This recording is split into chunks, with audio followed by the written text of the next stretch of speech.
If fear has ever held you back from trying something new, meet the centenarian who might just change your mind.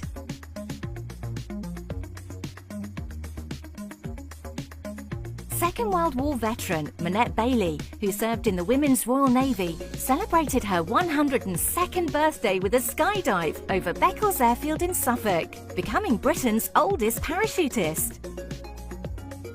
Honouring the legacy of her late husband, who was a paratrooper, Minette also raised thousands for charity with her very first daring leap from the skies, including the Motor Neurone Disease Association and the East Anglian Air Ambulance.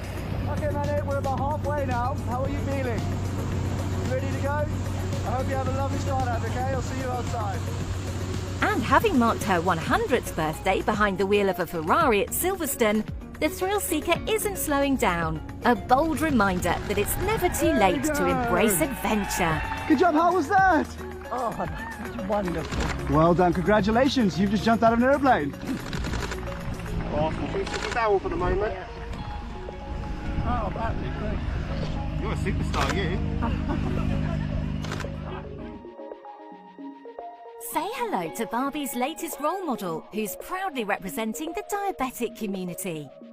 At 22 years old, Lila Moss, daughter of supermodel Kate, is behind the Mattel brand's first ever doll with type 1 diabetes. The accessories that Barbie has is a blood glucose monitor and an insulin pump. And they're very important because they keep me alive and they make living life with type 1 diabetes much smoother. And I think it's so important to embrace these patches and having them and not hiding them or being insecure about them. And I think it's really cool to have them. A little monitor. Her blood sugar's good right now. Sticking with toys, Legoland Windsor unveiled a life-sized replica of a McLaren F1 race car, meticulously constructed from an astonishing 400,000 bricks. Oh, and it actually drives, hitting speeds of up to 20 miles per hour. Comfort food meets contemporary art at the Borden Street Chippy in the heart of London, where talented creator Lucy Sparrow's been serving up a feast for the eyes. For more than a decade, Lucy has reimagined ordinary spaces into extraordinary showcases, one stitch at a time, uncovering the magic in the seemingly mundane. The Borden Street Chippy is comprised of 65,000 pieces of work. Each chip is, individually hand sewn. With a menu that includes mushy peas and battered sausages crafted entirely from felt, her chippy is a textile tribute to one of Britain's favourite takeaways. I think the fish and chip shop is so, singularly British. It's kind of like one of those things a bit like roast dinner, where it's like you can't get a good one anywhere else in the world apart from in Britain. Ever tried Japanese Wagyu? Next time, raise a beer. Your steak might have done the same. Meet Evil Humphreys, a Welsh farmer turning heads in the world of boozy British reared beef. In the hot weather, they tend to go off their appetite, and so they were fed beer to stimulate their appetite. Hence the tradition of massage and feeding beer, which the Japanese black Wagyu is so famous for. For Evil, using local breweries to water his cattle not only creates local links, but calms everyone down. Monty's Brewery is just down the road, and these guys really like it. I think it helps to relax them. They'll be less stressed and hopefully taste even better. I tend to think they like me. Once we have a few beers, we lie down and go to sleep, get an early night. No fighting.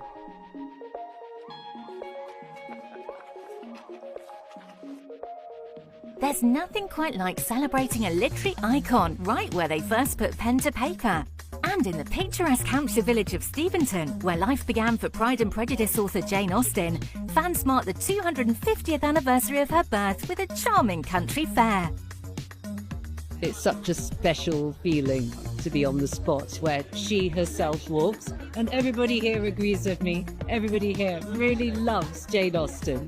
If you also adore all things quintessentially British, the next story may be your cup of tea. Priced at £2.1 million, the Chitra Collection's handmade, jewel-encrusted teapot holds the title as the world's most valuable. Encrusted in dazzling diamonds and a 6.67 carat ruby, Tea Time just got a luxurious upgrade. If a stroll down the TV set of Coronation Street intrigues you, superfan David Owen is your go-to guide. With almost 3,000 tours under his belt, David leads thousands along the British soap's cobbled streets at Manchester's ITV studios, following in his late father's footsteps, who performed in former tours and first introduced a young David to the show. My love of Corrie first started when I was about 5 years old, watching it with mum and dad, sat in front of the TV. I was sat on the floor between the two chairs, watching characters such as like Ina Sharples, Ken Barlow, Elsie Tanner, and it was just amazing to see Northern life. Stay tuned for more feel-good news.